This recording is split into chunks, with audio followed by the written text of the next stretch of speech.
Ya. Espectros de normas chilenas. Y esto es al día de hoy, porque estas cosas cambian. Pero ¿qué es lo que tenemos hoy día? ¿Cierto? Tenemos varias normas y acá hay algunas que vamos a ver.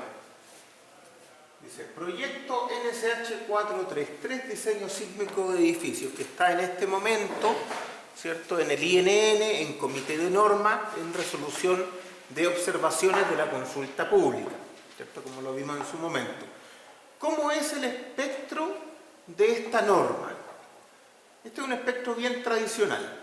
Ahí está. El espectro está escrito de una manera rara. Esa ecuación es bien extraña. ¿Cierto? Ahora, el otro día nomás estuve editando esa y la cambié. Porque se ve muy raro con el I por abajo. Esta cuestión es I, S, A sub 0, alfa, dividido en R asterisco. No tiene nada que hacer el I por ahí abajo. Un poco extraño ya, pero la idea es que hay un alfa. ¿Qué es eso? El alfa es una forma, es la forma del espectro, y alfa, A sub 0 es el ponderador de zona, ¿ya? Es lo que antiguamente conocíamos como la aceleración efectiva y que se aproxima como el PGA, pero no lo es. Es más que nada una caracterización de zona. Entendámoslo de esa manera para que no le asociemos demasiado valor al número por sí solo. ¿Ya? No es bueno confundirlo con un PGA o con algo de ese tipo. ¿Ya? Más bien es un indicador de demanda, una medida de intensidad, aceleración efectiva. ¿Ya? Que en zona 2 es 0,2G, en zona 1 es 0,2G, en zona 3 es 0,3G, no, ya me confundí, zona 1 0,2G, en zona 2 0,3G y en zona 3 es 0,4G, ¿cierto? Nuestra zona 3 es la de más alta sismicidad. Entonces tenemos aquí, que es la forma de esto, después el ponderador de intensidad de zona, la medida de intensidad, un modificador de suelo, el S es un factor de modificación de suelo, ya viene tabulado también. Ahora, ojo que eso corrige la amplitud, ¿ya? Y la reducción por R, y el R es variable, el R depende del periodo. Si ustedes se fijan, acá está el R variable, depende de un R0, que es un R general para periodo grande, de un T sub 0, que es otro parámetro que está metido en las tablas, pero básicamente a lo que esto converge es que el R tiende a 1 para periodo 0, que eso en estricto rigor está bien. Ya, no es algo usual, no es algo que las normas típicamente consideren, esto es algo más de las normas chilenas, pero en el resto del mundo lo más común es que el R sea constante para todos los periodos. Les insisto, desde el punto de vista técnico es correcto que el R tiende a 1 para periodos muy bajos. Eso es lo teórico, pero normalmente se acepta que el R sea constante para todos los periodos por una forma, como una simplificación de cálculo, ¿ya? Y eso de tener los periodos más chicos con un R que no es el que corresponde, se corrige de otras maneras, con otras formas. Acá en Chile, y en esta norma en particular, se ha optado por tener un R variable, ¿ya? Que no es común. Bueno, y aquí está nuevamente el alfa, que depende de un valor P, que es coeficiente de suelo, de un T0, que también es coeficiente de suelo, y el T, que es el periodo de evaluación, el periodo de interés, ¿ya? Entonces, aquí está cuál es el espectro de diseño para edificios de NSH 433. En la 2369 del 2023, ¿qué tenemos? Tenemos más o menos esto, ¿cierto? Tenemos esto que es el espectro de referencia, pseudoaceleración H, eso es de horizontal, evaluado en TH, que es el periodo horizontal, y este es el espectro de referencia. Voy a insistir, ese 1.4 no viene de ningún tipo de factor de mayoración, únicamente salió de que esta forma lo necesitaba. para ajustarse a los espectros de amenaza que se tenían de buena forma. Ahora, si ustedes se fijan, este espectro, esta forma, es el alfa.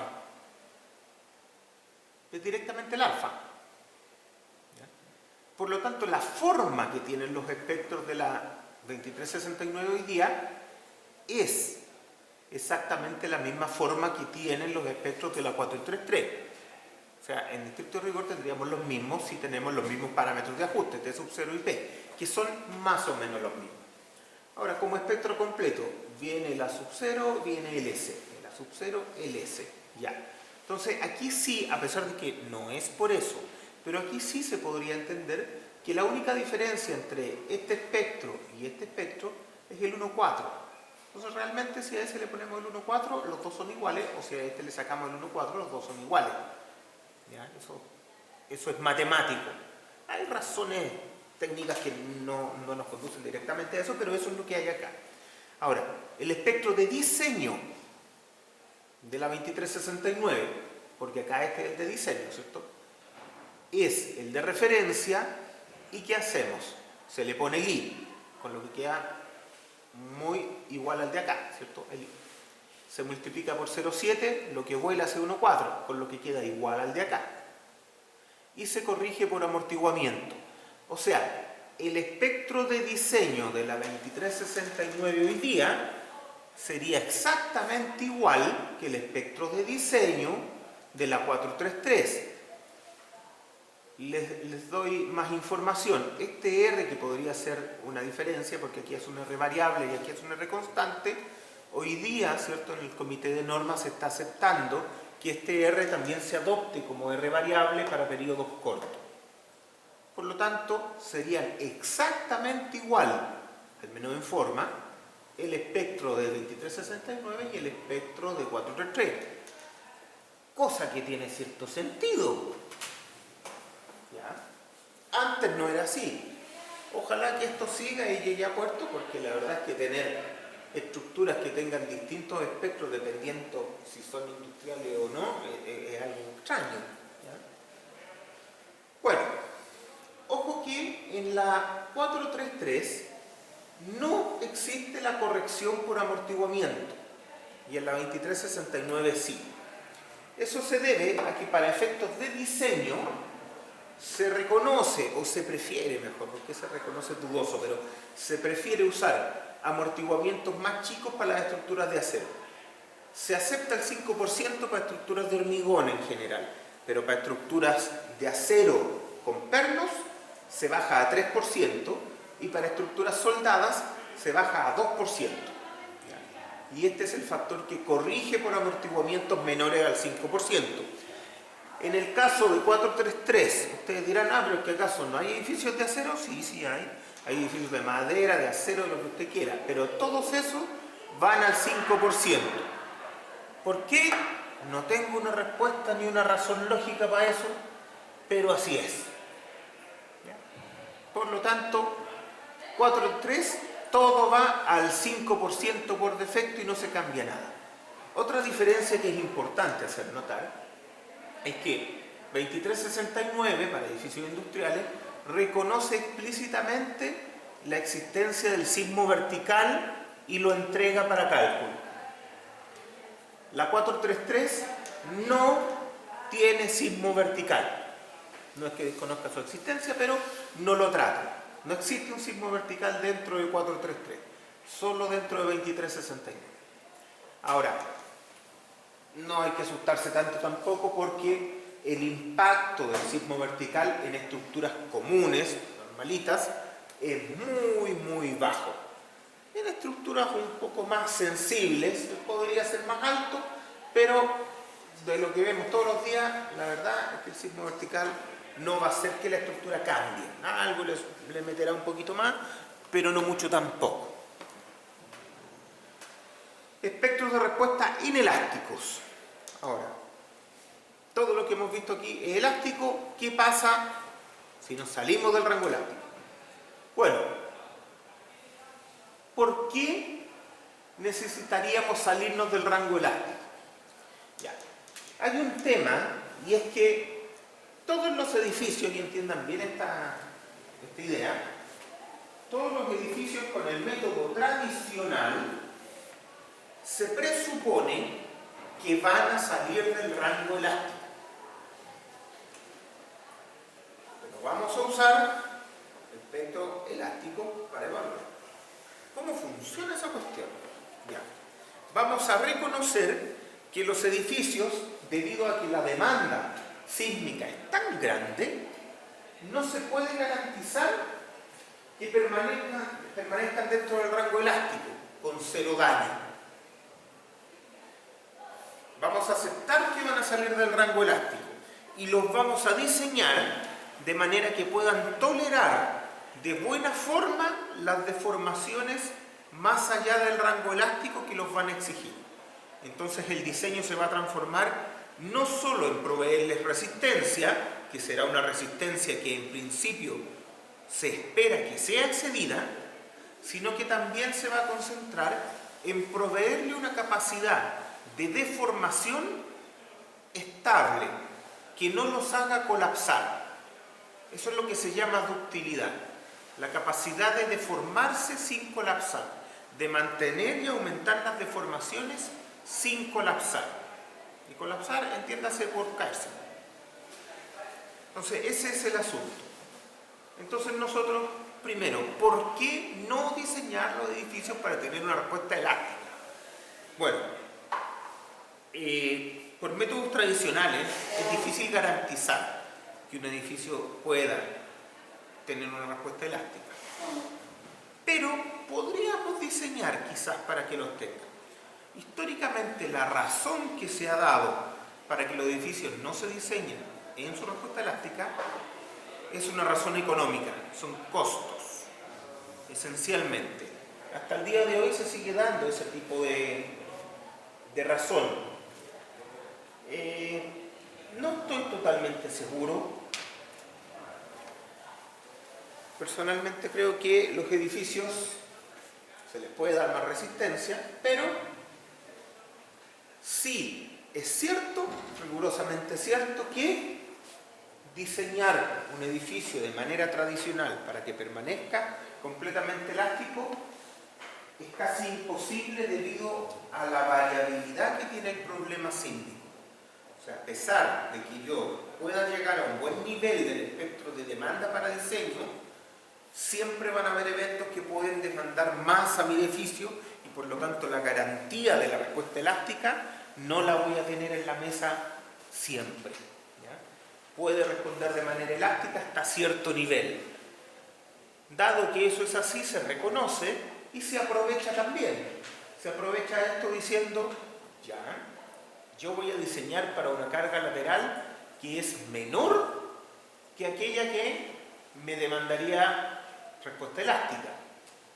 Y por lo tanto voy a asumir que esta cosa se va a deformar, se va a romper, y lo que yo quiero entregar entonces es una respuesta suficientemente buena de esa manera. O sea, que sea capaz de tolerar ese daño de una manera estable, sin pérdida de rigidez, bueno, con pérdida de rigidez sí, pero sin pérdida importante de la resistencia, sin pérdida de estabilidad del edificio, con el objetivo que esta cosa no colapse y que la gente no se muera. Ese es el objetivo. Y ese es el objetivo que tienen la mayoría de las normas del mundo, generales para edificios habitacionales y de oficina, mall y todas esas cosas. Hospitales quedan un poquito aparte. Desde ese punto de vista, cuando usted tiene un edificio, ¿cierto?, para el 27F, que se daña un montón, pero no colapsa, está perfectamente dentro de normas, aunque no se pueda recuperar y haya que demolerlo. Está dentro de normas desde el punto de vista estricto. El edificio no colapsó, toleró las deformaciones que el sismo le impuso y por lo tanto garantizó la seguridad de vida. Eso es lo que se pide. Y al lado puede tener un edificio que no le pasó nada o que tuvo muy poquito daño. En estricto rigor, ambos cumplen perfectamente los requisitos normativos. Evidentemente uno quisiera estar en el que se daña menos. los edificios que colapsan no cumplen los objetivos normativos. Decir que está malo es más difícil porque habría que revisarlo en detalle y ver si cumplía los requisitos generales prescriptivos. Quizás los cumple y se cayó igual, no lo sé. Pero como objetivo normativo tenemos el que los edificios no colapsen y no se caigan. Distinto es el caso de estructuras industriales, 2369. Es diferente. Ahí lo que se busca es continuidad de operación. Entonces ahí estamos más lejos del life safety. Ahí queremos continuidad de operación, queremos que los equipos no se dañen y que las líneas productivas principales puedan seguir operando. Se aceptan daños menores, controlados, reparables en poco tiempo. Ese tipo de cosas sí se aceptan, ¿ya? Pero no un colapso de sistemas que limite la producción. Por ejemplo, que se me caiga un cargador de barco está absolutamente fuera, porque me deja sin operación un muelle. Entonces, ese tipo de cosas no. Alguien dirá, ¿y son más importantes la industria que las personas? No sé. Las cosas funcionan de distinta manera, ¿cierto? La protección de los activos productivos también tiene que ver no solo con el industrial, sino con la economía país. Y eso es lo que busca mantener más o menos protegido una norma industrial como la que tenemos nosotros. No busca necesariamente proteger al industrial de manera específica, sino que busca proteger la economía, que es algo a lo que somos bastante más sensibles. ¿Ya? Entonces, ojo por eso, nunca está en la mesa la seguridad de vida, eso se da por hecho.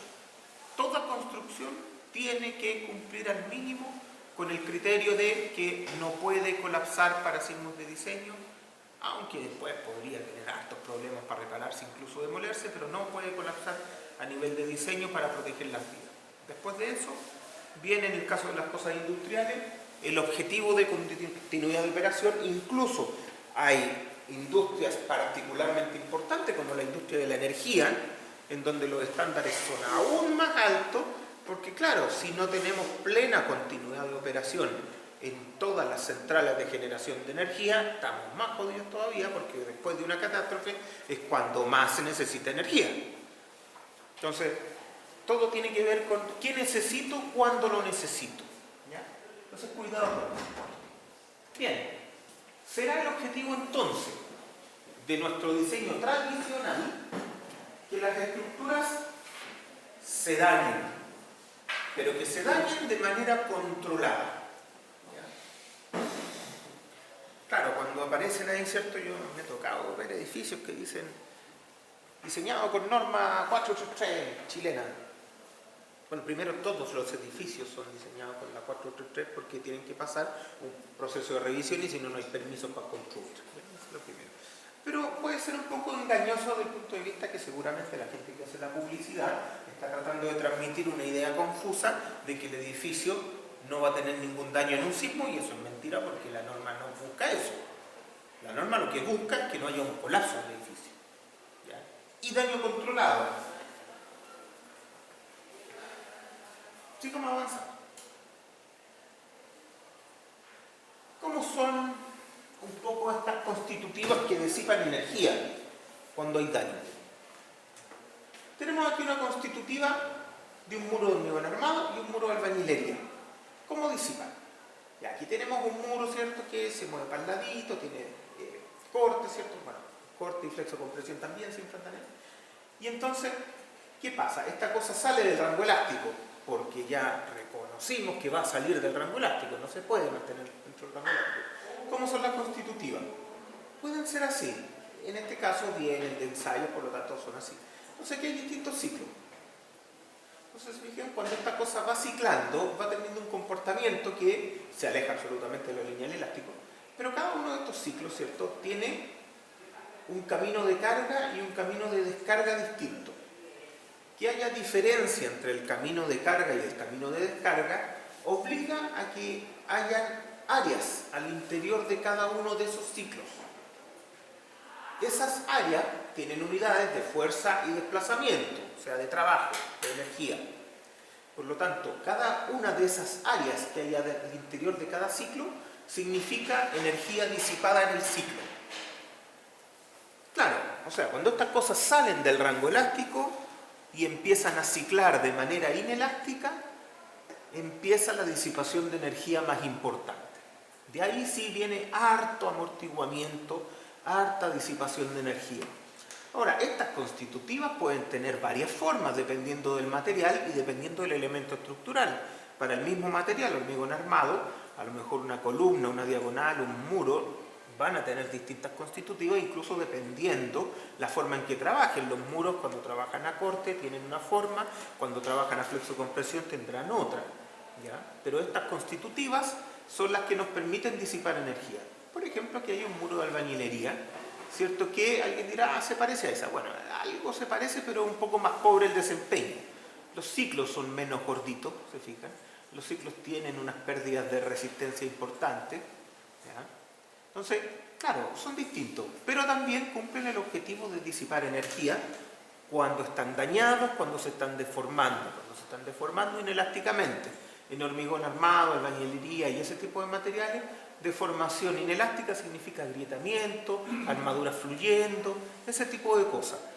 Se pierde el recubrimiento, no significa armaduras cortadas, ¿ya? Y una pérdida de un recubrimiento no significa colapso del muro. ¿Ya? El recubrimiento se pierde a deformaciones del 4/1000 más o menos, por lo tanto le queda harto más a ese muro que poder trabajar sin necesidad de pensar que está a punto de colapsar.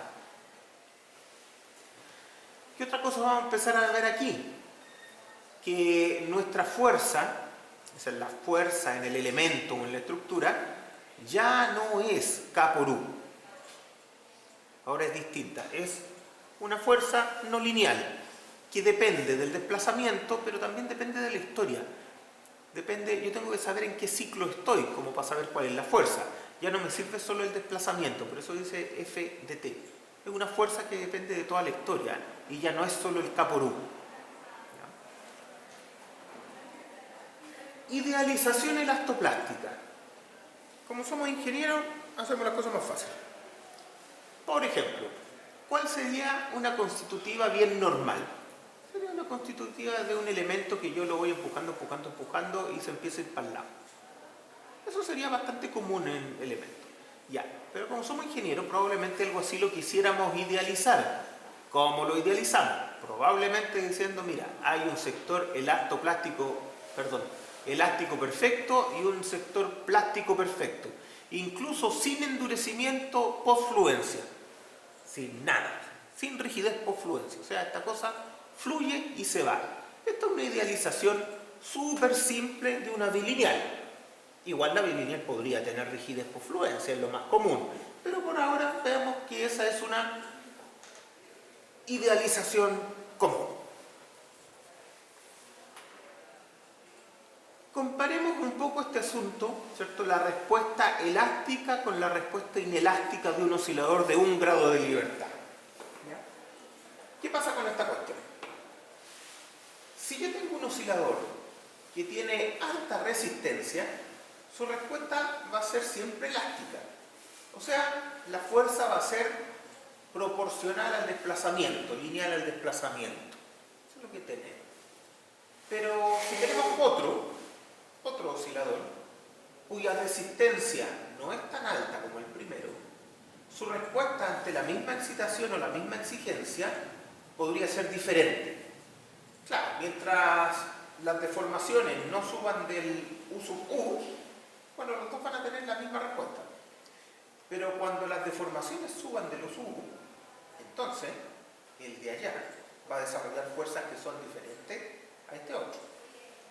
En particular, ¿cierto? Para una deformación U sub 0, el de acá va a desarrollar un F0 y el de acá va a desarrollar un FY, porque no puede desarrollar más.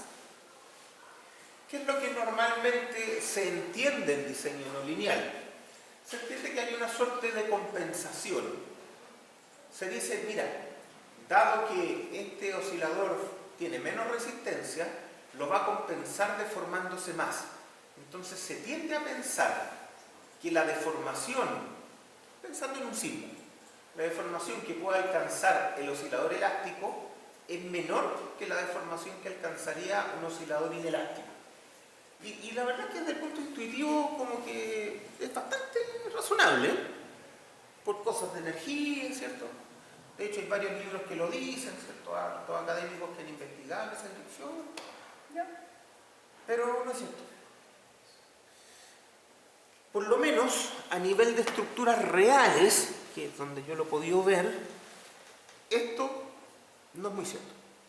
En estructuras reales, porque esta cuestión depende de muchas variables, en estructuras reales, para condiciones reales, sismos reales y toda la cosa real, la deformación que alcanzaría una estructura si no sale del rango elástico es muy parecida a la que alcanza habiendo salido del rango elástico.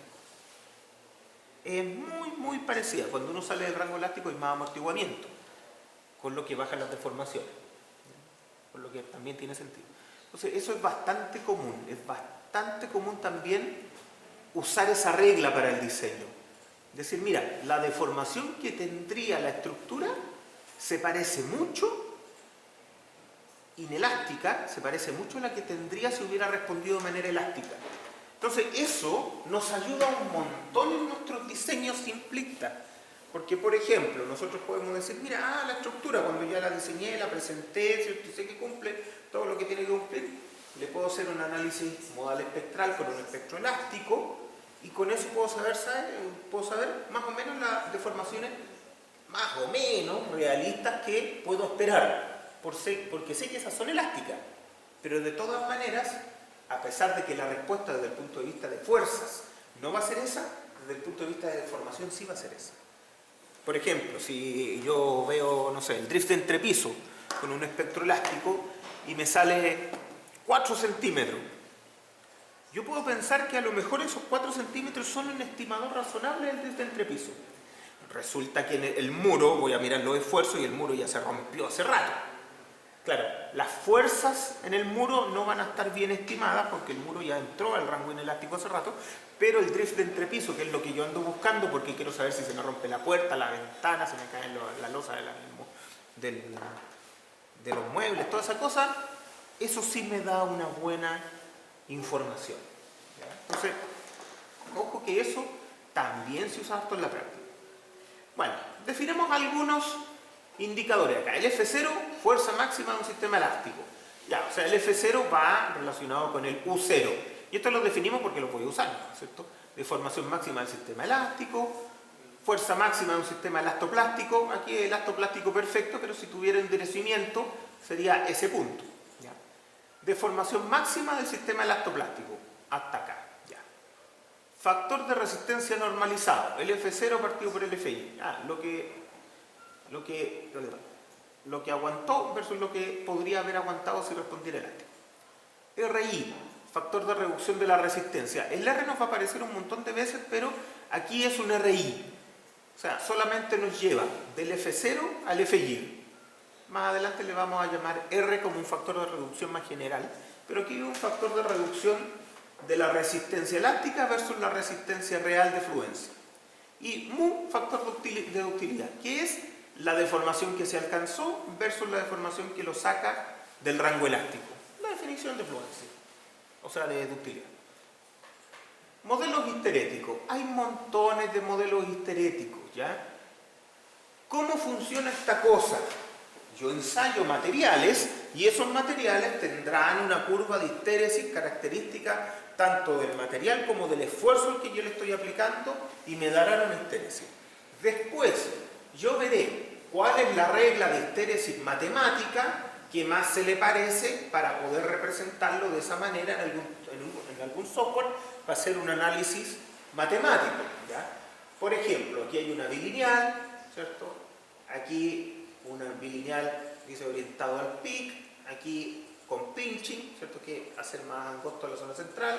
Hay distintas reglas matemáticas de representación de constitutiva, pero ojo, quiero ser súper claro en esto.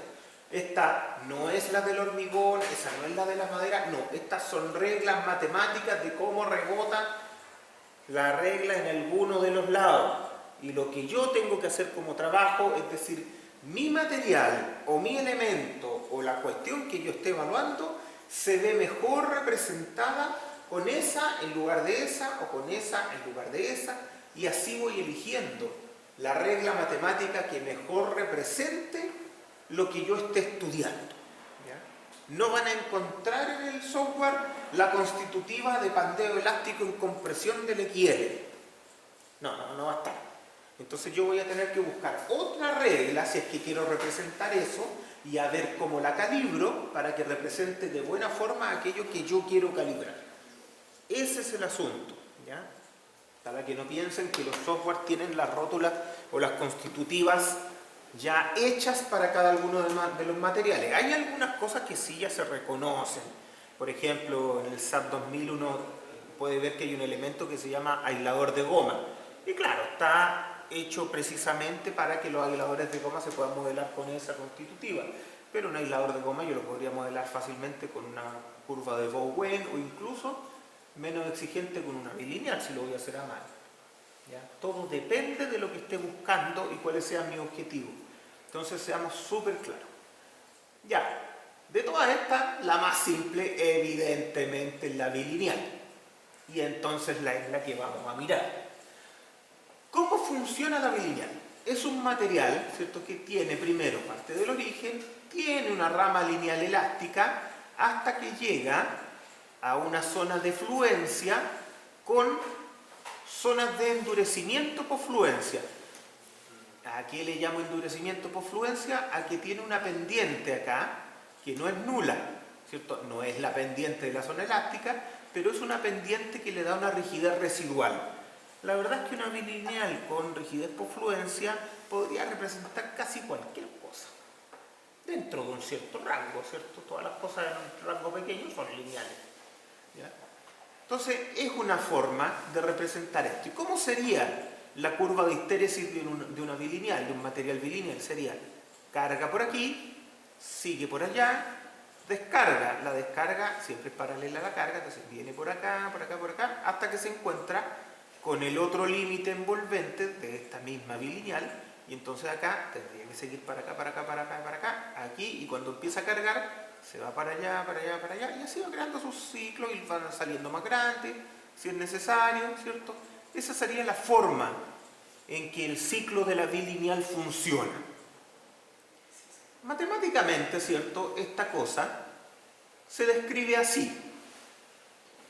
No me voy a complicar mucho con eso, ustedes lo pueden estudiar más en detalle y lo vamos a estudiar también en la ayudantía, porque vamos a usar osciladores bilineales para poder entender muy bien la respuesta no lineal de las estructuras. Vamos a partir con los osciladores de un grado de libertad, donde podemos estudiar todas las no linealidades que queramos, porque después cuando tengamos una estructura real de múltiples grados de libertad, no lo vamos a hacer. ¿Ya? Entonces, en el oscilador de un grado de libertad lo podemos hacer sin problema. Entonces, veamos más o menos cuál es el proceso. Dice, dado el desplazamiento delta I, ya, cualquiera, se requiere estimar la fuerza y la rigidez. Ya, o sea, para un desplazamiento yo quiero saber cuál es la fuerza y la rigidez. En ese punto dice, es necesario conocer el desplazamiento y la fuerza en el paso anterior.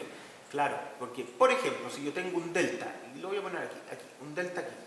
Entonces tiro una vertical acá, tengo, para el puro dibujo, tengo la posibilidad de que estar ahí o estar abajo. Tengo 3 puntos de solución posibles. ¿Y cómo sé yo cuál es el que corresponde? La única forma de saber es resolver esto de manera incremental, ¿cierto? Conocer lo que pasa en un punto a partir de lo que pasó en el punto anterior. Esa es una manera fácil de programar e integrar. Entonces, dice, si asume comportamiento lineal elástico, siempre voy a asumir que estoy en una rama lineal elástica. ¿Por qué? Porque después hago la verificación y si no estoy en una rama lineal elástica, corrijo. Por ejemplo, si yo digo este es el delta y yo asumo que venía de la rama lineal elástica, voy a quedar como por ahí y después reviso si puedo estar ahí. No puedo, entonces me devuelvo, tengo que estar ahí. Estos métodos predictor-corrector son súper comunes en la integración no lineal a nivel de programación. Bien. Entonces, asumo que el comportamiento es lineal, o sea, mi f en el instante i es igual al que tenía antes, más el k elástico por la diferencia de desplazamiento. O sea, sigo por la misma k sub e. O sea, el k que tengo en este instante es igual al elástico. me lo doy por hecho, ¿cierto? Parto suponiendo eso. Entonces veo, si el FI es mayor a eso, que significa que estoy por arriba de esa recta, entonces corrijo, ¿cierto? Corrijo mi FI, ¿cierto? Y corrijo el K. Si por otro lado ese FI es menor que esto, significa que estoy por el otro lado, fuera, por acá abajo, entonces también corrijo y corrijo mi K. ¿Se fijan? Entonces es una forma muy fácil de programar esta regla, el método predictor-corrector. Igual las funciones ya están programadas y ustedes las van a tener que usar nomás, pero es la más fácil. Entonces, la ecuación de movimiento que ustedes ya saben. ¿Cuál es la diferencia que vamos a tener hoy día en esta ecuación? ¿Ya? La única diferencia va a aparecer aquí, en la fuerza. La fuerza ya no va a ser K por U siempre. Cuando salgamos del rango lineal elástico, ya esta fuerza va a ser una función no lineal del U. Va a seguir dependiendo del U, pero no solo del U, va a depender del tiempo también. Lo mismo que vimos anteriormente, va a depender del punto anterior, va a depender de dónde vengo.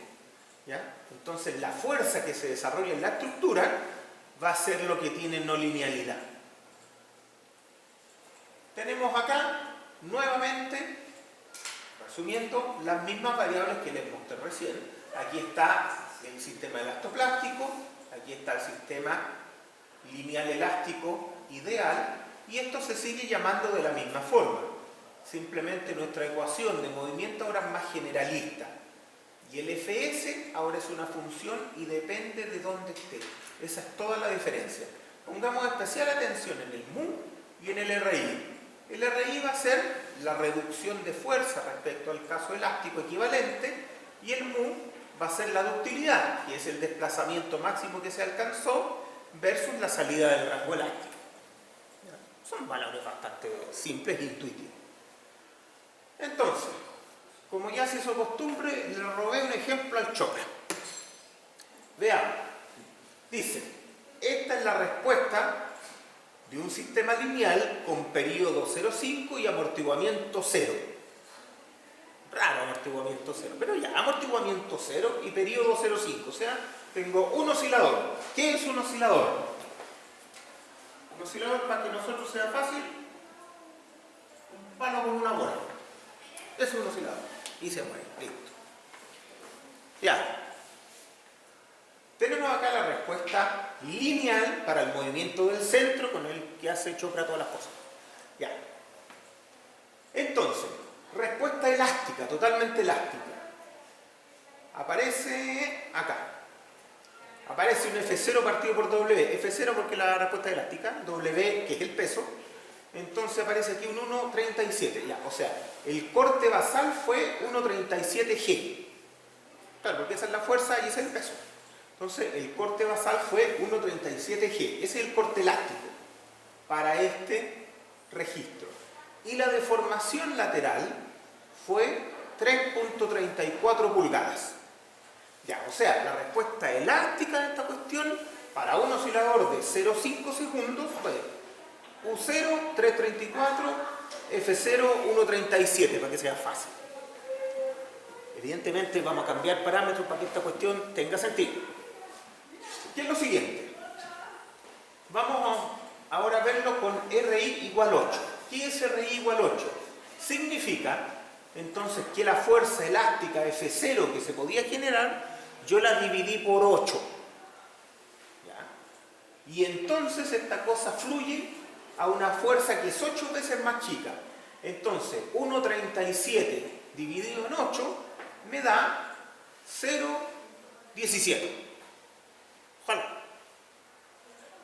0,17. Entonces ahora, si yo grafico las fuerzas, yo sé que no se pueden salir de esta banda. Imposible, porque ahí fluye esta cuestión. Y es un oscilador elastoplástico perfecto.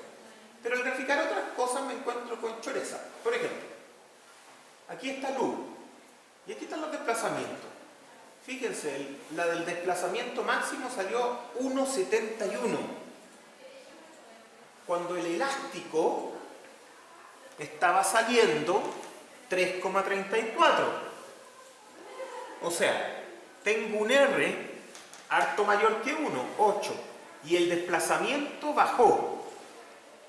Aquí está, el oscilador de 0,5 con amortiguamiento 0, 1,37, 3,34. El mismo oscilador acá, ¿cierto? Ahí está, 0,5 de periodo, amortiguamiento 0 todavía, y un FGIL o un RI, ¿cierto? RI de 8 para el mismo registro. Fíjense, el RI, ahí está, el RI me da que las fuerzas máximas pueden ser 0,17, y con esa reducción y esta cosa al meterse en el rango elástico generó una deformación mucho menor. Mucho menor. Ya, esto es lo que les digo, que las cosas dependen de demasiados factores, o sea, del registro, de la estructura, vaya a saber un montón de cuestiones. Entonces, no es tan fácil predecir eso. Hay una tendencia, pero no es tan fácil. Bien, ¿dónde empieza a salir del rango elástico? Aquí, en el punto A sale. ¿Se fijan? Y aquí hay un gráfico de cuándo salió. Aquí. ¿Cuándo salió del rango lineal elástico? Aquí salió varias veces, para distintas direcciones, pero salió varias veces. Ahí salió un poquito, aquí salió harto. ¿Se fijan? Ahí se muestra cuándo salió del rango elástico. Y acá podemos ver que estas salidas del rango elástico incluso dejaron al oscilador, ¿cierto?, oscilando en torno a una posición que no es el centro. O sea, quedó chueco. Esta cuestión quedó con una deformación residual que probablemente está por acá, ¿cierto? Si yo saco ahí un eje en torno a eso, es una deformación residual suficientemente grande que me aleja del punto cero. ¿Ya? Entonces, el hecho de tener menos resistencia hace que esto evidentemente entre de manera más prematura al rango elástico, al rango inelástico, pero no necesariamente eso es garantía que las deformaciones van a ser más grandes que en el caso elástico. Aquí no lo fue. ¿Ya? Entonces, veamos ahora un oscilador distinto. 0,5 segundos, bueno, igual que el anterior, pero ahora partimos con 5%. ¿Ya? El amortiguamiento inherente, el que le regalamos, la matriz C, es 5%, ya no es 0. Vamos a tener estos osciladores. Aquí R igual 1. Esta es la respuesta elástica. ¿Y cuánto dio de deformación? 2,25. Ya, o sea, antes cuando no había amortiguamiento y la respuesta era elástica, daba 3,34. Ahora que tengo amortiguamiento del 5%, aunque la respuesta todavía es 100% elástica, ya bajó la deformación a 2,25. Solo por haber incorporado amortiguamiento, bajó un montón. Claro, porque de 0 a 5 el amortiguamiento impacta mucho.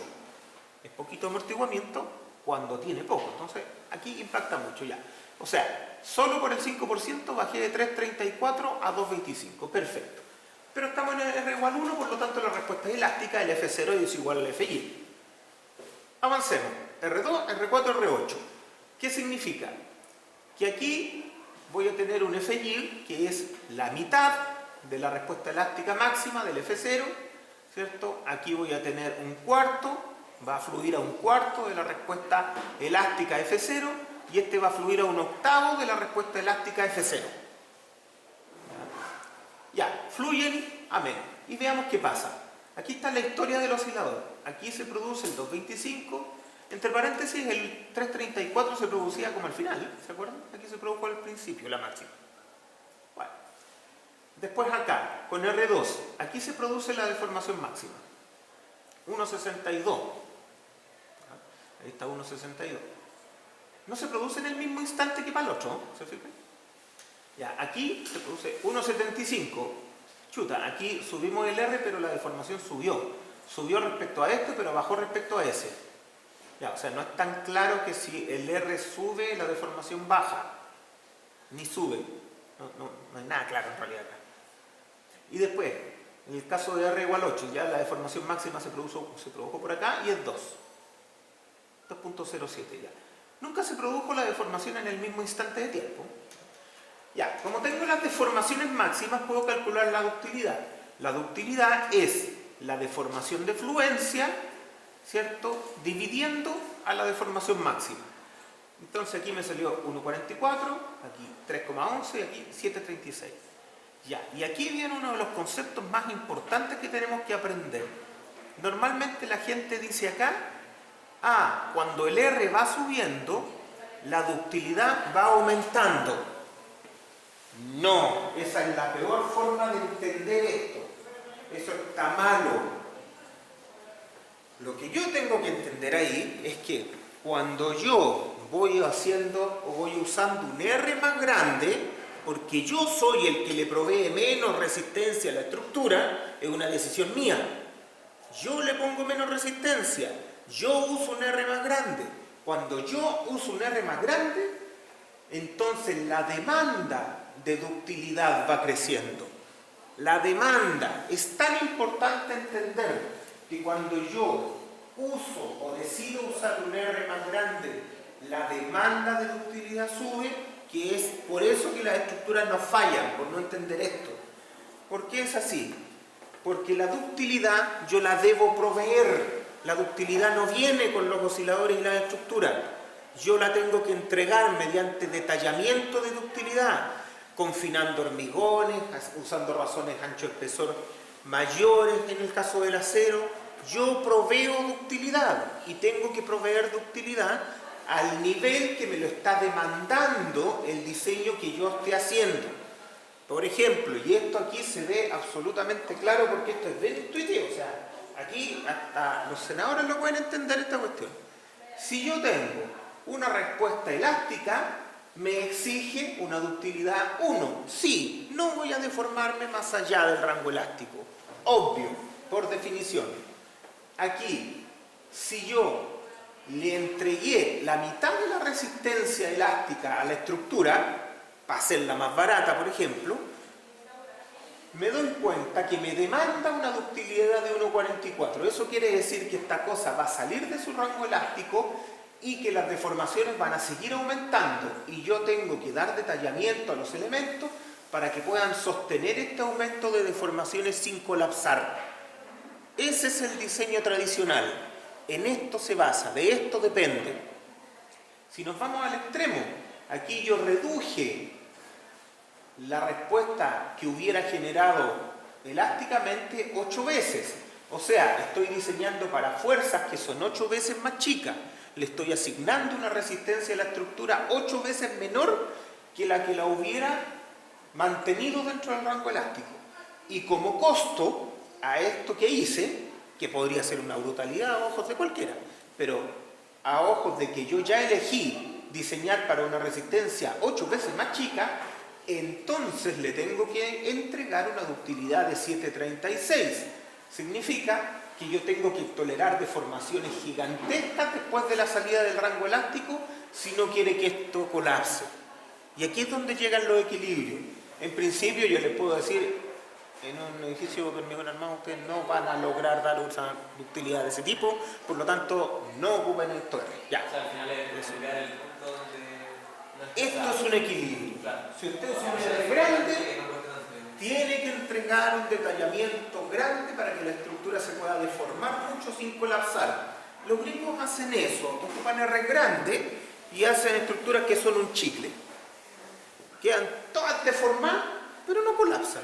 Ahora, profe, ¿en Chile cuál suele ser el rango de la mayor de Lo vamos a ver en la norma. Y ya debería saberlo porque leyó la norma. Depende. Hay dos maneras de resolver este problema. Una es decir, a ver, ¿qué es lo que yo quiero hacer? Ya, yo quiero diseñar para poca carga para que la cosa salga más barata. Sí. Pero también quiero diseñar para poca ductilidad para que salga más barata. Es una cosa por otra. Si yo uso un R grande, me requiere más detallamiento dúctil. Y el detallamiento dúctil es plata. Es más complicado, las secciones me salen más complejas, todo eso. Es una cosa por otra. Entonces yo tengo que lograr un buen equilibrio entre que me convenga diseñar para menos resistencia, pero no me sea tan difícil entregarle a la estructura la capacidad de deformación. Entre esas dos cosas nos movemos. En general, los norteamericanos han seguido con su diseño habitacional, por lo menos, el criterio de usar R bien grandes y que las estructuras tengan una tremenda ductilidad, que tengan una capacidad de formación súper grande. Y eso está perfecto. Lo que nosotros hemos usado acá en Chile, y esto es casi en cualquier tipo de estructura, hemos preferido usar R menores, R más chicos, de tal manera que nuestras estructuras tengan demandas de ductilidad notablemente pequeñas, fáciles de proveer, con detallamiento fácil de entregar. ¿Ya? Ahora, eso tampoco es tan una elección así al voleo, así como porque se me ocurre. Tiene hartas cosas. Si yo desarrollo ductilidad, si yo salgo del rango elástico y me meto en la zona de ductilidad, eso se llama daño. Daño no estructural, daño estructural, como quieran ustedes llamarlo, pero es daño. Y el daño es plata, el daño es caro. Entonces el asunto es, yo hice una estructura más barata para que se dañe más y entonces me salga más caro repararla. ¿No será mejor diseñar una estructura que no se dañe y entonces no la reparo? Bueno, entre todas esas cosas hay discusiones, evidentemente. Sobre todo quién la repara, ¿cierto? Pero funciona así. Por ejemplo, en Estados Unidos, y en la parte industrial es más fácil. En la parte industrial, ¿cierto? En Estados Unidos, usted diseña una central termoeléctrica y la pone en California y ocupa R grande porque la cosa así funciona. Viene un terremoto y le daña la central termoeléctrica. Uno dice, bueno, tengo 49 estados más para que suplan la red energética del país. Por lo tanto, no es un problema tan grande en realidad. Pero acá en Chile, cuando tiembla, tiembla en toda la zona central. Por lo tanto, si yo diseño una central termoeléctrica con un estándar menor, de estructura normal quizá, a lo mejor vienen nuestros terremotos que vienen bien seguidos, y me daño una central. La probabilidad de que se haya dañado solo esa central es rebaja. Lo normal es que se dañen todas. Si yo las hago con un estándar más bajo. Porque nosotros tenemos terremotos que tiemblan, no sé si en todo Chile, pero en toda la zona central, que es donde están todas las cosas. Está la parte marítima, la parte energética, todo lo que usted quiera está en la zona central. Entonces, para nosotros no es tan fácil decir, usemos pura ductilidad, que las cosas se deformen y después las reparo, ¿no? Porque a lo mejor no voy a tener la posibilidad de repararla. Entonces, nosotros sí necesitamos tener estructuras que ojalá sean resistentes al daño, que bajen su necesidad de reparación, y por eso usamos R más chicos. Claro, el resto del mundo dice, oh, en Chile las estructuras se dañan menos. Sí, porque usamos R más chicos. La mansa gracia. Tienen más resistencia, obvio. Y por eso se dañan menos. Pero no es tanto una elección de decir, usamos R más chico y la hacemos más cara. Es porque hay una necesidad diferente que en el resto del mundo. Personalmente pienso que esto también debería ser una decisión más transversal del resto de los países latinoamericanos. A los países latinoamericanos les cuesta mucho recuperarse después de las catástrofes. Y es mucho más caro reparar después de una catástrofe que invertir un poco más desde el inicio.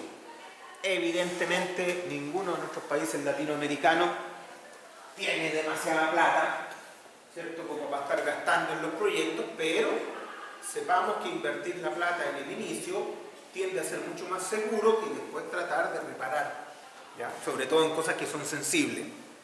Entonces, aquí ojo. Tomar el camino de la ductilidad, en lo técnico está perfecto.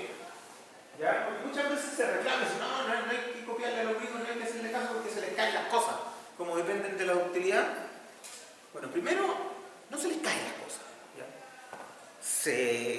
Se dañan más, pero se dañan más porque es parte del diseño que se dañan más. Desde ese punto de vista, su resultado es súper consistente con el diseño. Lo que me indica que hay que creerle a lo que están diciendo. Nuestros resultados no son consistentes con el diseño. Acá las cosas se dañan menos de lo que deberían dañarse. Entonces mucha gente aplaude y dice, no, qué perfecto, espectacular esto, no, las estructuras son espectaculares. Bien, desde un punto de vista netamente académico, que la estructura se porte mejor de como yo lo pensé, a que se porte peor que como yo lo pensé, es exactamente lo mismo. En ambos casos significa que lo hice mal, porque no se está portando como yo pensé que se iba a portar. Ese es el punto. Cuando yo no sé por qué algo pasa, no lo puedo mejorar, no lo puedo corregir. Ese es el gran problema.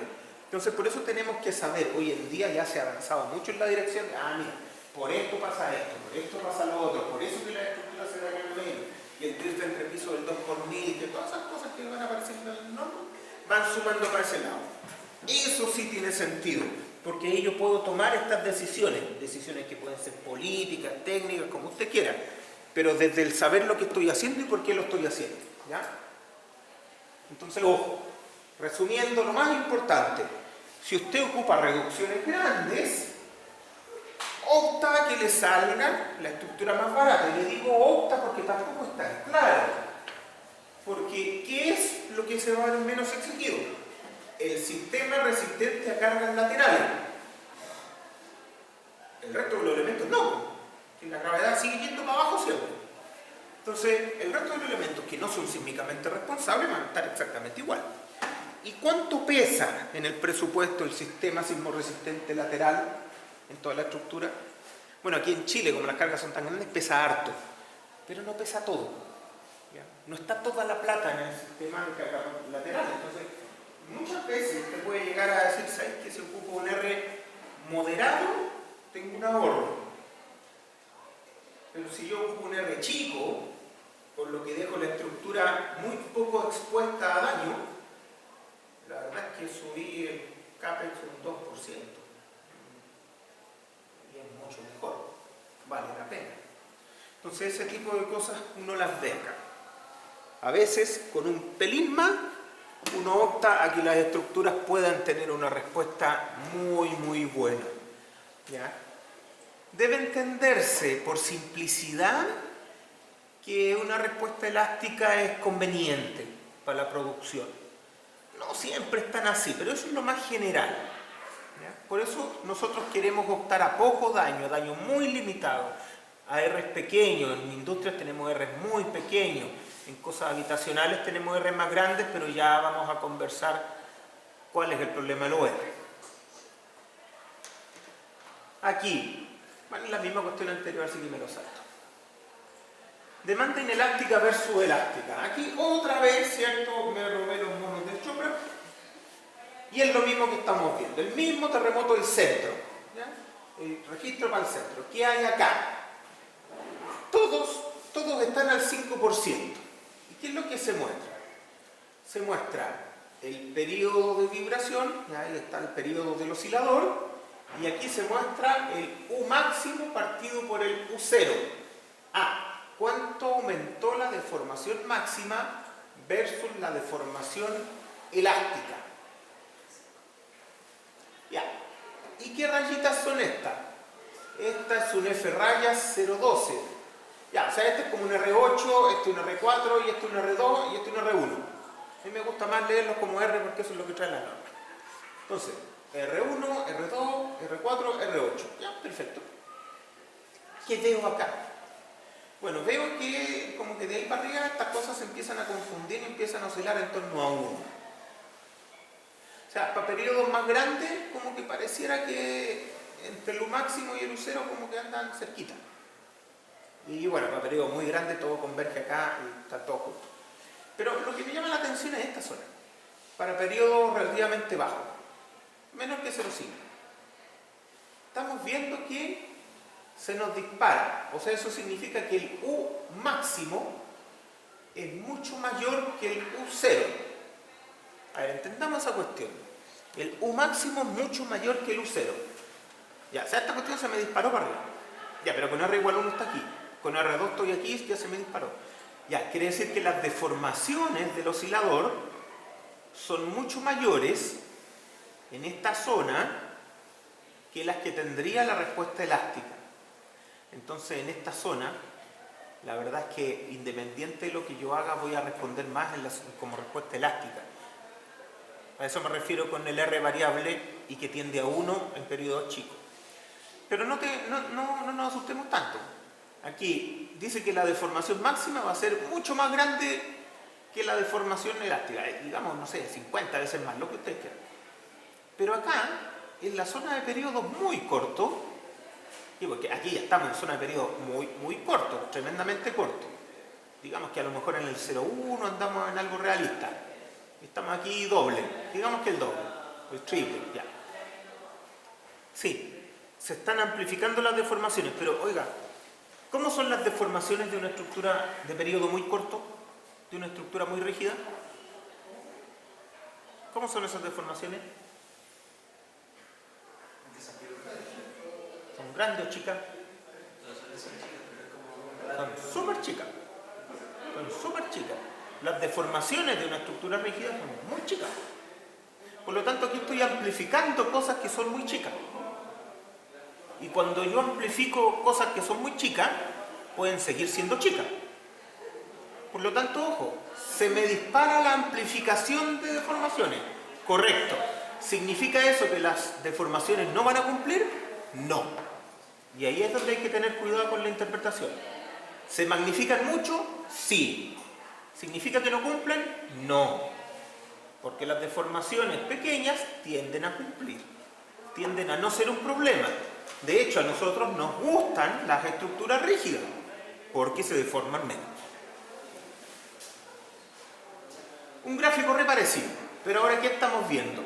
Estamos viendo la demanda de ductilidad. O sea, el U máximo partido por el U yield. Es distinto del otro. El otro era el U máximo dividido por el U 0. Ahora es el U máximo dividido por el U yield. Ok. Aquí tengo R1, R2, R4, R8, otra vez. Ya, otra vez parece que la cosa se va estabilizando aquí y se fijan como que la ductilidad, la demanda de ductilidad, como que se empieza a parecer al R para periodos grandes. Bueno, seguramente nunca vamos a llegar a estos periodos, pero se empieza a parecer.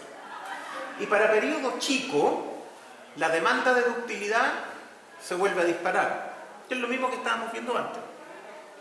Entonces, la conclusión sigue siendo válida. Para estructuras suficientemente rígidas, la respuesta va a tender a ser elástica, independiente del R que yo quiera ocupar. Porque se magnifica esta cuestión. Se va a magnificar la demanda de ductilidad.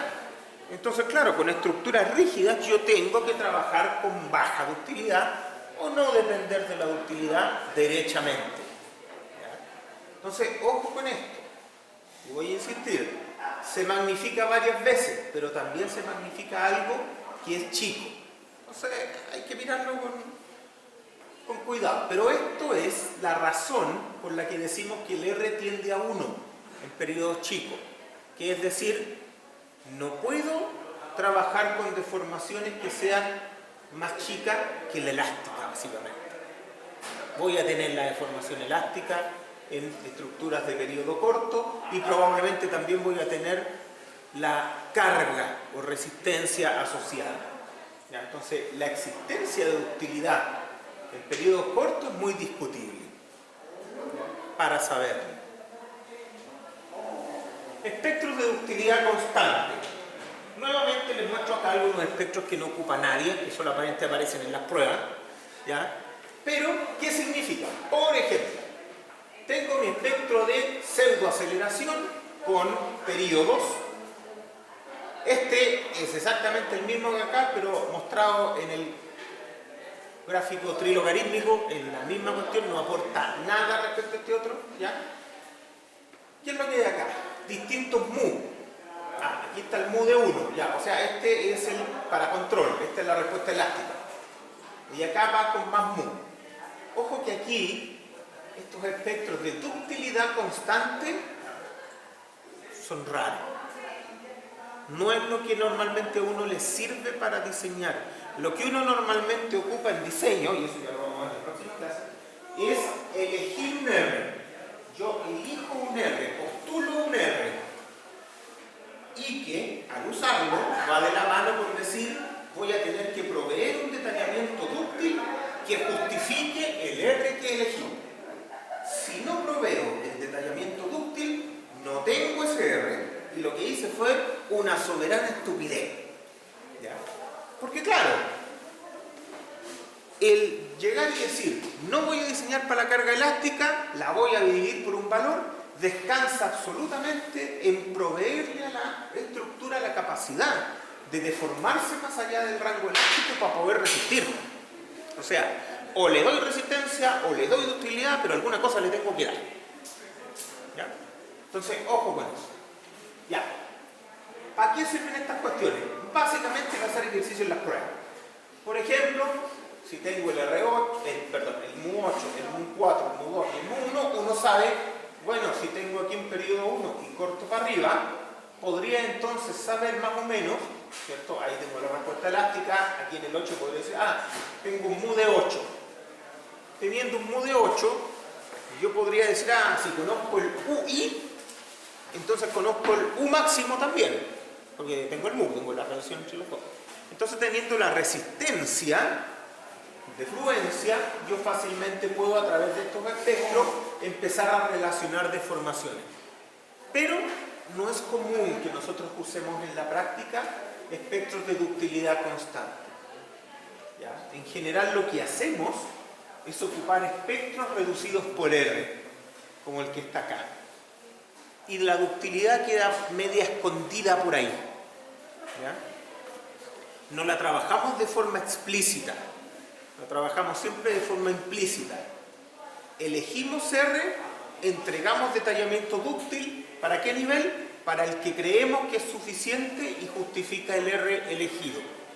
Pero la ductilidad se empieza a perder como número cuando vemos nuestras normas.